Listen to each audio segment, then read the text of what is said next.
এই তোরা আমার কথা শুন। আমি তোদের জন্য খাবার খুঁজতে গেছি, বুঝলি? খাবার খুঁজতে যাব, তোদের জন্য আমি খাবার আনবো ভালো ভালো, ঠিক আছে? কিন্তু তোরা ঘর থেকে কোথাও যাবি না। ঘর থেকে যদি তোরা কোথাও যাস, তাহলে যদি নেচে নামিস, তাহলে কিন্তু শিয়াল এসে তোদেরকে খেয়ে ফেলবে, বুঝতে পেরেছিস?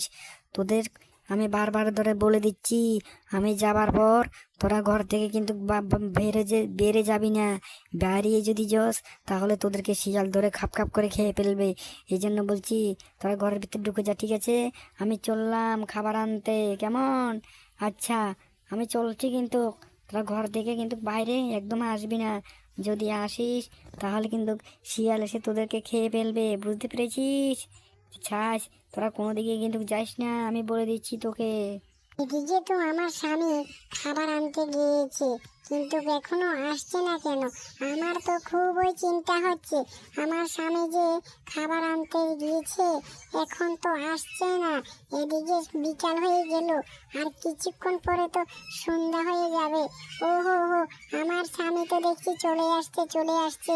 আরে, তুমি চলে এসেছো? আরে, হয়েছে হয়েছে, আজকের জন্য হয়েছে।